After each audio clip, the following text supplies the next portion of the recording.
नमस्कार दोस्तों, द्रोड़ा डिवीजन आप सभी का स्वागत है। मैं आइए ऐसे स्टूडेंट जो सी टेट या यू टेट देने वाले हैं उनके लिए सीडीपी के क्वेश्चन किस तरह से पूछे। सीडीपी एक बहुत बड़ा रोल करता है आपके एग्जाम में। यहाँ पे हम क्वेश्चन स्टार्ट करते हैं 20 से। Continuous and comprehensive evaluation. देखो सीसी कब आया था? तो सीसी आया जब आरटी राइट टू एजुकेशन ये 2009 में आया था और इसका इम्प्लीमेशन इम्प्लीमेशन जो हुआ, लागू जो हुआ, ये 2010 में। उसी समय ये व्यवस्था की गई थी आरटी एक्ट में। सीसीई की व्यवस्था किया गया था। इसमें बालक के होलिस्टिक डेवलपमेंट की बात करता है। इसमें बालक के होलिस्टिक डेवलपमेंट की बात करता है। संपूर्ण जो है विकास की बात, होलिस्टिक डेवलपमेंट की बात जो है इस सीसीई करता है। और यह आरटी एक्ट के समय आया था। तो सीबीएसई से लागू भी करती है। और जब लागू करती है तो ये सीसीई से यहाँ क्वेश्चन पूछा हुआ है कि ये क्या एम्फेसाइज करता है। यहाँ पर देखिए लिखा होलिस्टिक डेवलपमेंट की बात करता है। यहाँ पे संपूर्ण विकास की बात करता है। एनुअल एग्जाम के बाद वनली की बात आएगा, गलत हो जाएगा। इस ऑप्शन में वनली आता है, केवल की बात करता है। ऐसे ऑप्शन जो है आपके गलत दिखाई पड़ते हैं। तो वनली ये गलत हो गए। मेमोराइजेशन माने होता है याद करना, मेमोराइज करना। एनसीएफ 2005 इसे मना करता है। एनसीएफ 2005 और एनसीएफ जो है 2023 ये जो है मेमोराइजेशन की बात नहीं करता। हमें बच्चे को जो सिखाना है प्रैक्टिकली सिखाना है, एक्सपेरिमेंट सिखाना है। इसलिए एनसीएफ 2023 में यह व्यवस्था की गई कि बच्चे को हम ज्यादा से ज्यादा लैब में ले जाएं, उन्हें प्रैक्टिकली सिखाएंगे। ज्यादातर जो है डिस्कशन करेंगे, वाद विवाद करेंगे, चर्चा करेंगे। ये सब काम अगर करेंगे तो बच्चा प्रैक्टिकली सीखेगा। तो एनसीएफ 2023 जो है यही एम्फेसाइज करता है कि बालक को हमें प्रैक्टिकली सिखाना है, प्रैक्टिकल लैब में ले जाना है। तो इस तरह से जो बच्चा सीखेगा मेमोराइजेशन होगा। पनिशमेंट पनिशमेंट तो बच्चे को देना ही नहीं,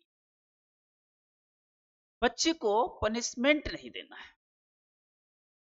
जब से आरटीई आया बच्चे को क्या करना है, क्लास 8 तक, क्लास 8 तक फेल नहीं करना, उसे प्रमोट कर देना। इसका इम्पैक्ट भी देखने को मिल रहा है फिलहाल। लेकिन जो आपका ये 2005 एनसीएफ कहता है वो यही कहता है कि 8वीं तक के क्लास के बच्चे क्या करना है, प्रमोट कर देना है। उसके बाद जो है उसे फेल नहीं करना है।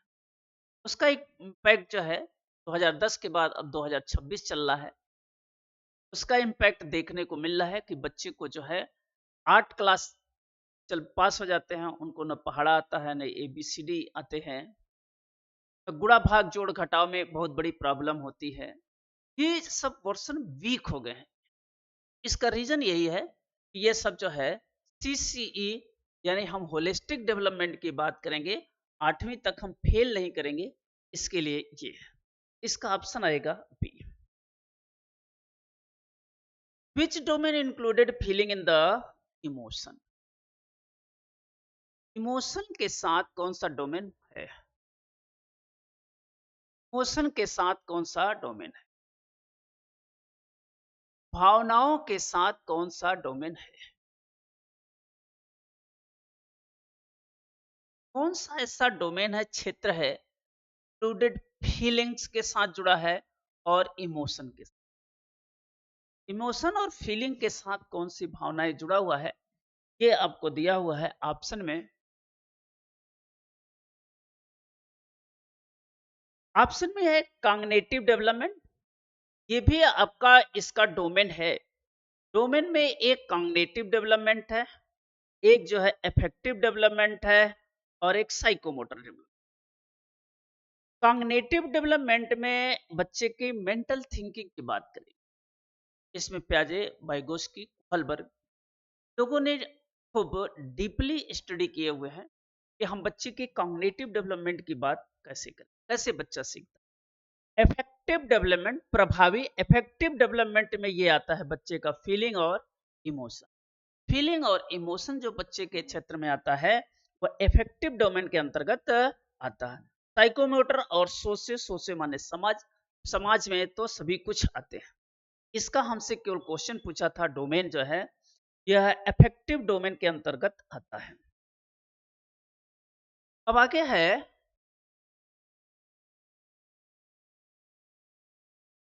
इंटेलिजेंट बुद्धि। आगे है इंटेलिजेंट बुद्धि किसे कर। अगला क्वेश्चन है इंटेलिजेंट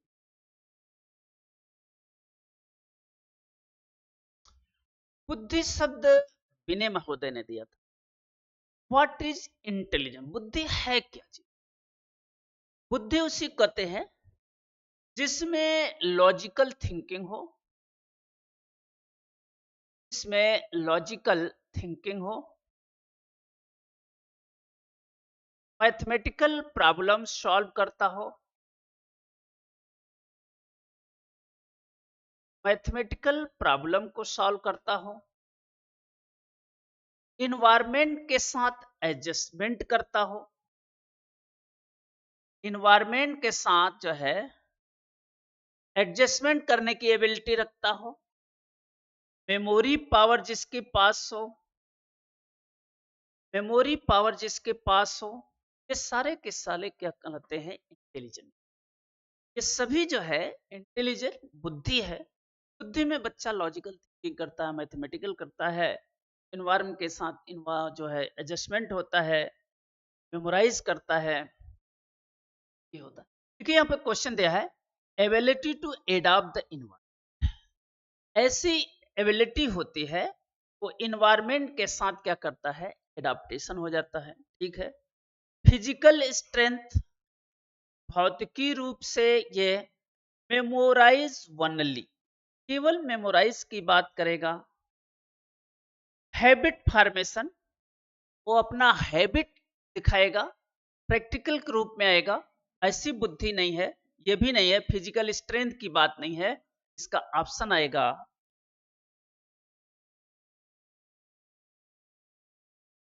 क्वेश्चन नंबर अगला, कह रहा है शिक्षा का in primary aim of the education.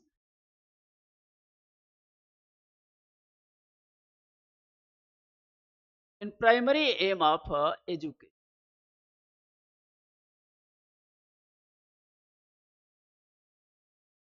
शिक्षा का प्राथमिक उद्देश्य क्या है।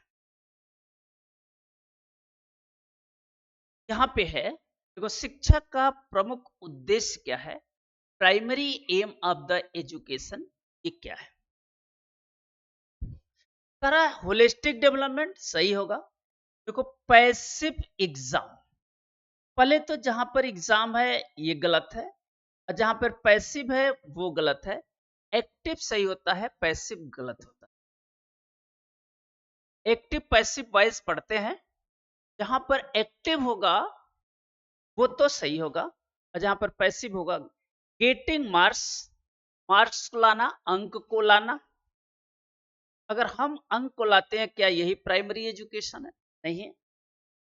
कंपटीशन ओनली, केवल कंपटीशन के लिए करते हैं, प्राइमरी नहीं। तो हम कंपटीशन के लिए नहीं करते हैं, मार्क्स के लिए नहीं करते हैं, पैसिव के लिए नहीं करते हैं, होलिस्टिक डेवलपमेंट करते हैं। उस बालक का जो डेवलपमेंट हो, संपूर्ण विकास की बात करता है। तो यहाँ पे 23 का जो आएगा, ये आएगा holistic development. Question number 25।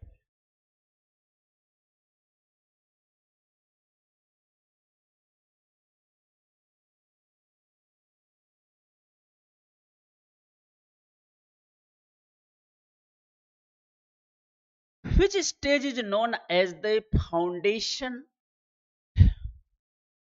Foundation period क्या कहते हैं? फाउंडेशन माने कहते हैं जमीनी स्तर। देखो, infancy period, childhood, adult, adulthood. जो ये इन्फेंसी पीरियड होता है, जो शैशवावस्था होता है, इसी को हम फाउंडेशन पीरियड। ये ग्रोथ और डेवलपमेंट की बात है।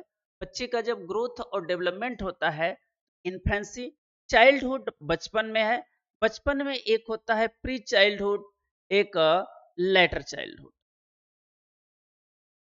जब हम इनके विकास की बात करते हैं, डेवलपमेंट की बात करते हैं, व्हाट इज डेवलपमेंट? डेवलपमेंट में एक आता है शैशवावस्था। शैशवावस्था आता है, फेंसी पीरियड। एक है चाइल्डहुड, बाल्यावस्था। एक है आपका एडल्ट, किशोरावस्था। और एक एडल्ट है प्रौढ़ावस्था।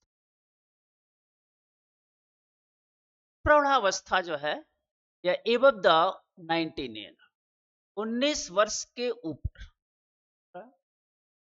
19 वर्ष के ऊपर जो है प्रौढ़ावस्था, जब तक जिंदा।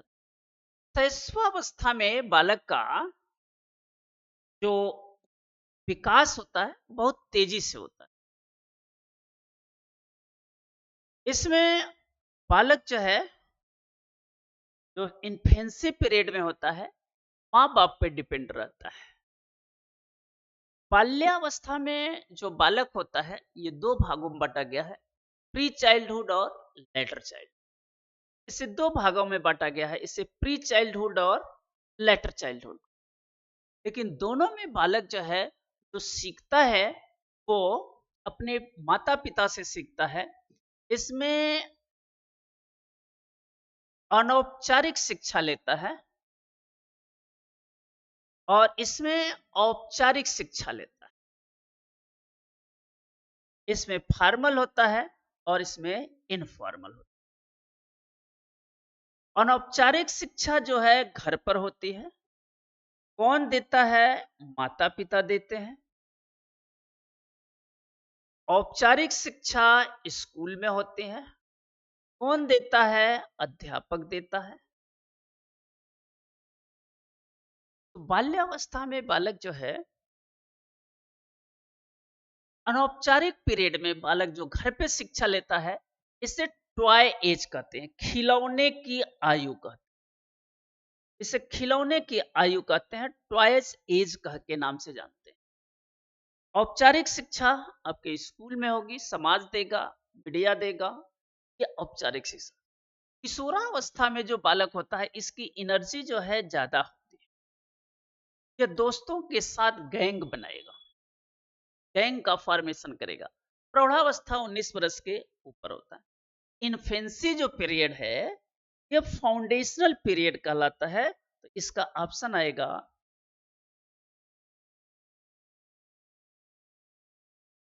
अगला क्वेश्चन हम लोग देखते हैं।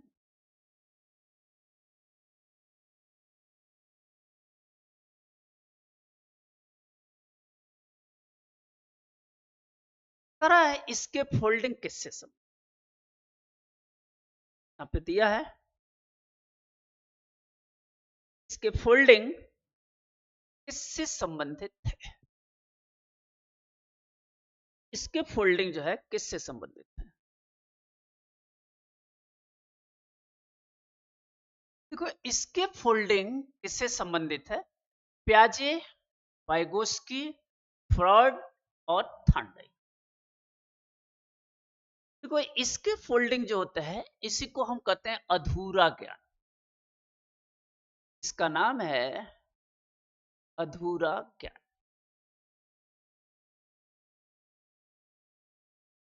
इसमें हम क्या करते हैं, बालकों को पूरा एक्सप्लेन नहीं करते हैं, कुछ क्वेश्चन लिख के दे देते हैं, कुछ छोड़ देते हैं, जिससे बालक अपना दिमाग लगाता है, सोचता है। प्याजे और वाइगोस्की, और ये समाज की बात कहता है और ये समाज की बात नहीं, समाज की बात नहीं करता।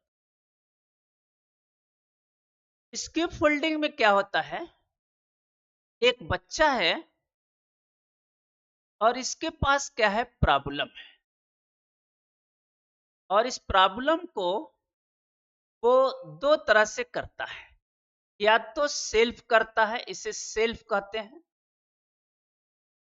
या तो एनी अदर पर्सन से करता है, एनी अदर पर्सन से करेगा, या जेडपीडी से करेगा। जेडपीडी में एडी और पीडी दोनों होते हैं। जब बच्चे अपने प्रॉब्लम को निकालता है तो इन तीनों में से कोई एक से निकालता है, और यही पूछा है व्हाट इज जेडपीडी हो गया, इसे हम जेडपीडी कहते हैं।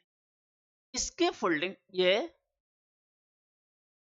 और ये बच्चे जो है इसके फोल्डिंग में क्या होता है, अधूरा ज्ञान, पाड़, मचान।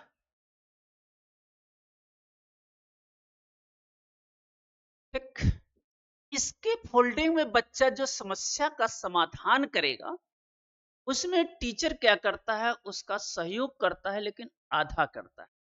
तो आधा जब ज्ञान का सलूशन देता है, आधा छोड़ देता है, ऐसी क्रिया को कहते हैं वाइगोस्की। जो समस्या का समाधान बच्चा करेगा, जो क्वेश्चन के रूप में देगा, कौन देगा, शिक्षक देगा, और शिक्षक कहाँ आएगा, समाज में आएगा। इसी समाज का पार्ट जो है आपका शिक्षक आएगा, और ये बच्चे के जो है इसके फोल्डिंग अधूरा ज्ञान देता है, आधा छोड़ देता है, जिससे बच्चा खुद दिमाग लगा। फ्रायड का, ठीक है, ये फ्रायड ने कहा था जो किशोरावस्था है वो तूफान और अवसर का समय है। ये सिगमंड फ्रायड का स्टेटमेंट है। जो बच्चा है, जो किशोरावस्था है, एडल्ट एज है, जो किशोरावस्था है वह किशोरावस्था तूफान और अवसर का समय है। बहुत सारे अपॉर्चुनिटी। थॉर्नडाइक का स्टेटमेंट है कि बच्चा त्रुटियों से सीखता है। त्रुटियों से जो सीखना है वह थॉर्नडाइक का है। ये जो इसके फोल्डिंग है वो किसका है, वाइगोस्की की देन है। इसके फोल्डिंग वाइगोस्की की देन है। अगला क्वेश्चन नंबर 26, विच लर्निंग थ्री एम्फेसाइज ट्रायल और एरर। अभी बताए थे ट्रायल और एरर के माध्यम से जो है बालक, वो कौन है, थॉर्नडाइक की थ्योरी है। और स्किनर द्वारा जो है क्या है, सीखता है। बच्चा हमेशा अनुकरण के द्वारा सीखता, नकल करके सीखता है। बच्चा हमेशा अनुकरण के द्वारा सीखता है। कैसे बच्चा सीखता है, हमेशा नकल करके सीखता है, अनुकरण के द्वारा सीखता है। थॉर्नडाइक का है ट्रायल और एरर के मेथड से सीखता है। ट्रायल और एरर के माध्यम से जो सीखता है बालक, इसमें क्वेश्चन क्वेरी करना है, इसमें बालक प्रश्न पूछता है, इसमें बालक गर्म और ठंडे में अंतर कर ले, कोल्ड और हॉट में डिफरेंस करेगा, क्वेश्चन क्वेरी करेगा, मिर्च और नमक में अंतर कर लेता। इसे हम इंक्वायरी मेथड या ह्यूरिस्टिक मेथड के नाम से जानते हैं। इसे हम ह्यूरिस्टिक मेथड, इंक्वायरी मेथड, खोज की विधि द्वारा जानते हैं। इसमें बालक इस तरह से सीखता है, प्रश्न पूछता है, गर्म और ठंडे में अंतर करता है, मिर्च और नमक में अंतर करता है, ह्यूरिस्टिक पे खोज की विधि द्वारा इस ट्रायल और एरर में सीखता है जिसे दिया था थॉर्नडाइक ने। और रुकर्ड के द्वारा गेस्टाल्टवादी चिंतन जो होता है कोहलरोकोव का इनसाइड थ्योरी जो है, इस तरह से हमने देखा कि ट्रायल और एरर के माध्यम से जो सीखता है वो क्या है, Thorndike.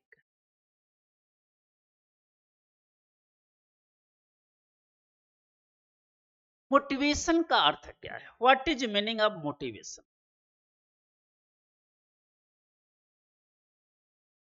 What is meaning of, देखो एक मोटिवेशन एक ऐसा शस्त्र है, अस्त्र है, जिससे बालक को सिखाया जाता है। बालक को सिखाने का, लर्निंग का एक बहुत इंपॉर्टेंट अस्त्र है, जिसे हम बालक को सिखाते हैं। बालक को हम कैसे सिखाते हैं? मोटिवेट करके सिखाते हैं, डीमोटिवेट करके नहीं सिखाते। तो हम बालक को जब भी सिखाते हैं हमेशा मोटिवेशन के द्वारा सिखाते हैं। अभिप्रेरणा जो है दो तरह से होती है, एक तो इंटरनल और एक जो है एक्सटर्नल। एक इंटरनल और एक एक्सटर्नल, दो प्रकार की मोटिवेशन होता है। जब बच्चा सेल्फ मोटिवेट होता है, सेल्फ मोटिवेट होता है, और जब यह एक्सटर्नल मोटिवेशन होता है तब इससे होता है। एक्सटर्नल किसी को देख करके बच्चा मोटिवेट होता है तो इससे, स्वयं मोटिवेट होता है तो इससे। क्वेश्चन भी पूछता है कि एक बच्चा जो है टीचर बनना चाहता है, लेकिन वो कैसे बना जाए ये बच्चे को मालूम नहीं है। वो कहेगा कि हमें टीचर बनना है, लेकिन कैसे बनेगा वो नहीं सोचेगा कि अभी हम ग्रेजुएशन करेंगे, बीएड करेंगे, डाइट करेंगे तब टीचर बनेंगे, ऐसा नहीं है। लेकिन वो मोटिवेट होगा कि हमें ऐसा करना है। तो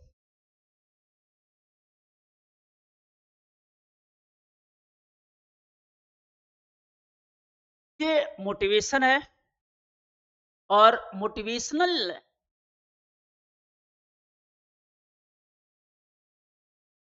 जो है आपको हर बालक को देना चाहिए। और मोटिवेशन का मतलब होता है force and behaviour. Physical growth केवल बाहरी जो है ग्रोथ से मतलब रखेगा, हैबिट से मतलब रखेगा, कि इंटेलिजेंस से मतलब रखेगा। तो अभिप्रेरणा का अर्थ है फर्स्ट। और अभिप्रेरणा मोटिवेशन दिया था अब्राहम मास्लो की दे। अब्राहम मास्लो ने अभिप्रेरणा मोटिवेशनल दिया था कि हम बालक को कैसे मोटिवेट करते हैं। और अब्राहम मास्लो ने कहा था बालक जो मोटिवेट होता है उससे नीड्स होती है, जरूरत होती है, आवश्यकता होती है, इसी से बच्चा मोटिवेट होता है।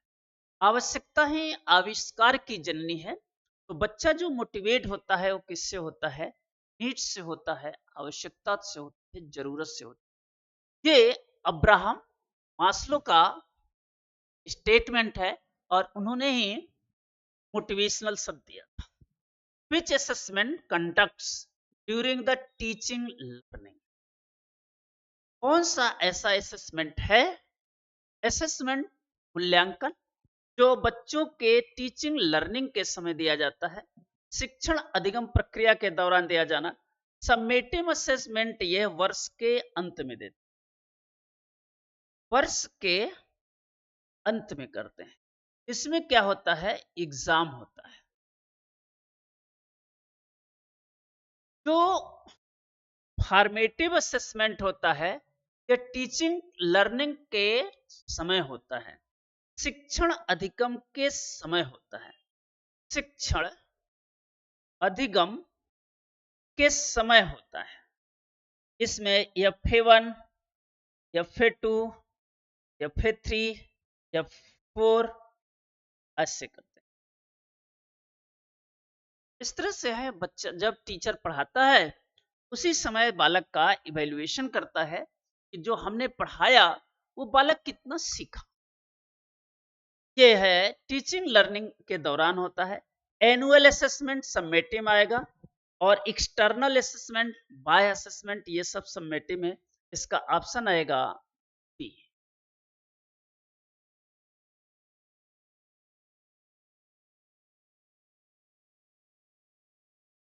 अगला है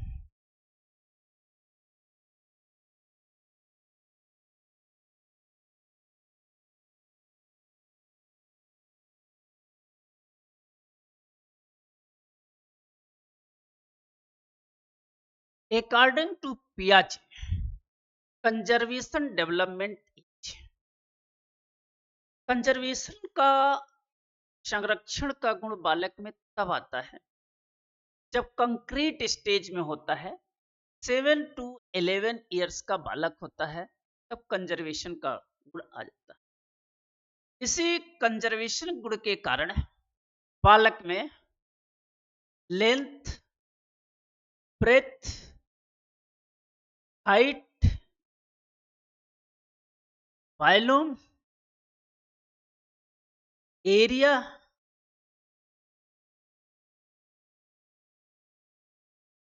ये सब चीजें सीख लेता है। Length, breadth, height, volume, area, perimeter, सारी चीजें इसी कंजर्वेशन के कारण सीख लेता है।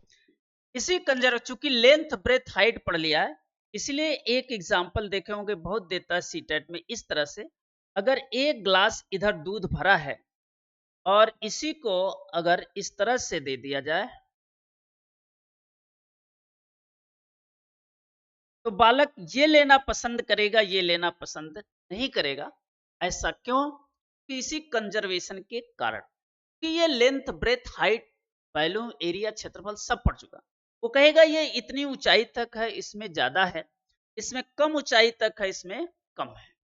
लेंथ, ब्रेथ, हाइट कंजर्वेशन के कारण ही बालक ये सब सारी चीजें सीख लेता। और ये कब आता है? बालक को पियाजे के अनुसार कंक्रीट स्टेज में आता है। इस समय रेशियो, प्रोपोर्शनल, देखो यहाँ पे दिया कंक्रीट स्टेज। लास्ट क्वेश्चन है,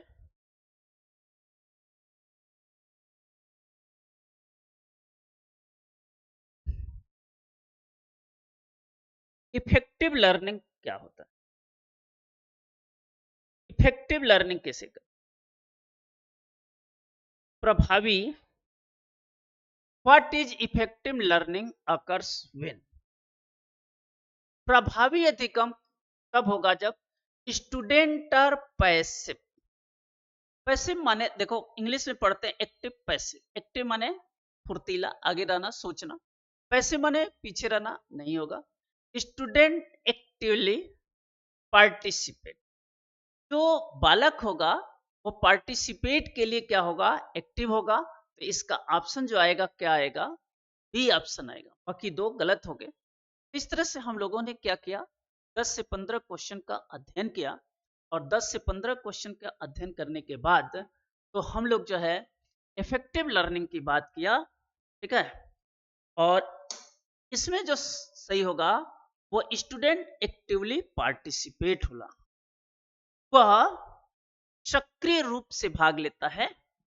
तो इस तरह से फिर हम लोग मिलते रहेंगे और आप जो है फिर इसी तरह से जुड़े रहिए। देखिए यहाँ पे भी दिया हुआ है, टीचर्स टॉक कंटिन्यूअसली। यहाँ पे टीचर की बात आ गई। टीचर जो बातचीत करता है, लगातार बात करता है, गलत हो गया। वल्ली होमवर्क इज गिवन, केवल जो है उसे हम होमवर्क देते हैं, ये दोनों ऑप्शन गलत हो गए।